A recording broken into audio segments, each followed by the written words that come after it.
Europe 1, 7h17. 7 supporters ont été interpellés et placés en garde à vue hier dans le cadre de l'enquête sur les violences survenues le 24 novembre avant le match Nice-Saint-Etienne. On va essayer de comprendre ce matin pourquoi le foot semble avoir tant de mal à régler ses problèmes avec la violence. On en parle avec vous, Jean-Claude Dacier. Bonjour. Vous avez été le président de l'Olympique de Marseille entre 2009 et 2011. On a l'impression qu'on n'en sort jamais de ces problèmes-là de violence entre supporters. Ça finit toujours par revenir. Pourquoi, à votre avis ?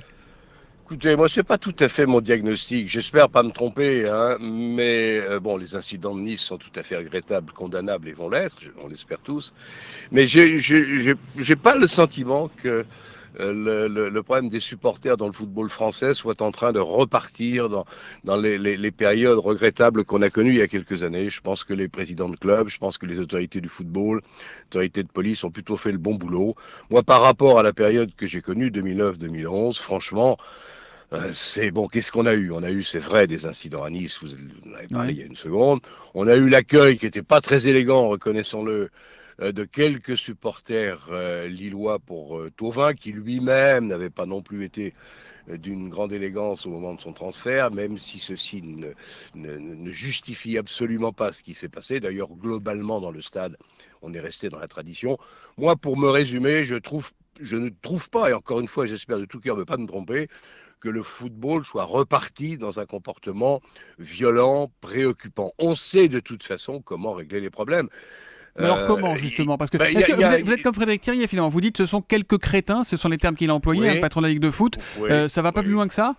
Donc qu'est-ce qu'on fait ? On les interdit complètement ? Je l'espère, encore une fois, je l'espère. Et on sait, écoutez, avec les moyens techniques et technologiques qu'on a aujourd'hui, il faut à la fois un traitement d'abord individuel. On a les moyens de regarder ces jeunes gens à la caméra. D'ailleurs, ça a été, je pense, le cas à Nice, à Saint-Etienne. Tous les stades maintenant sont superbement bien équipés.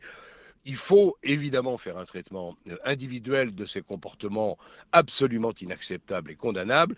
Et on a aussi la sanction. Moi, sur la loi Taubira, je ne sais plus très bien où on va, mais la contrainte judiciaire, je ne sais pas ce qu'elle dirait dans ce cas-là. En tout cas, le sport, sans même faire référence à ce que prévoit Madame Taubira, le sport a les moyens, et les autorités de police et de justice aussi, en décidant tout simplement quoi ? Interdiction de stade pendant 1 an. Si ce sont des faux supporters, ça ne les privera pas, mais je veux croire tout de même qu'il y a derrière ces comportements violents, vulgaires et mal élevés, qu'il y a quand même un amour du football, il faut le croire. Privé de stade pendant 1 an, je vous assure que ça va les calmer. D'accord, mais Jean-Claude Dacier... Si ça suffit pas, il y a tout l'arsenal derrière. Je dis pas d'aller jusqu'à la prison, ça le mérite peut-être pas. Encore que dans le passé, moi je me souviens d'être intervenu pour un supporter marseillais qui avait eu des problèmes à Madrid et qui a fait un séjour en prison. On en vient quand même, Jean-Claude Dacier, à des situations où des supporters de certaines équipes sont interdits de déplacement, ils peuvent pas aller voir les matchs à l'extérieur. Oui, absolument. Ça, c'est quand même pas très réjouissant quand même. Un, c'est regrettable. 2, si vous voulez, c'est l'argument massu, c'est l'argument presque ultime.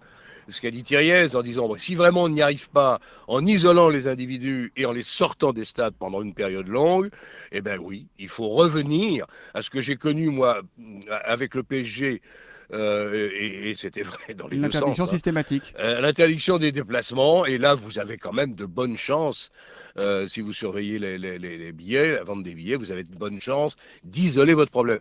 Encore une fois, je veux croire qu'il y a eu 1 ou 2 petites bouffées malheureuses, malencontreuses et parfaitement condamnables. Il ne faut pas qu'on se trompe sur ce que je dis. Mais je ne pense pas que le football français... regardez, souvenez-vous de ce qui se passait au PSG. Robin Leproux a fait un travail formidable. Robin Leproux a totalement pacifié le Parc des Princes. Et maintenant ça se passe bien. On va au PSG en famille. Et je vous assure qu'on ira, et on va déjà à Marseille en famille. Et les comportements de la grande masse des supporters français, c'est pas les supporters anglais des années 80. Jean-Claude Dacier, soyons pas trop... Écoutez, le climat dans ce pays, mon cher Thomas, est très électrique. La violence, on en a tous les soirs quasiment dans les manifs diverses et variées qui n'ont rien à voir avec le football. N'accablons pas trop le football. On entend votre message. Qui a déjà pas trop une si bonne image et qui a tort souvent. Là, je veux croire que c'est pas une renaissance de la violence. On a eu 2 phénomènes isolés, condamnables, condamnons-les, isolons les individus violents et mal élevés, et je pense que le football français devrait pouvoir continuer à regarder les résultats avec intérêt, regarder le PSG battu hier, ça relance le championnat, tout ça est formidable. Et voilà, le passionné de football reprend le dessus. Merci Jean-Claude Dacier, ancien président de l'OM, de ces années marseillaises, entre autres. Vous avez d'ailleurs tiré un livre, ça s'appelle Connivence, sorti aux éditions Michel Lafon. Bonne journée Jean-Claude Dacier.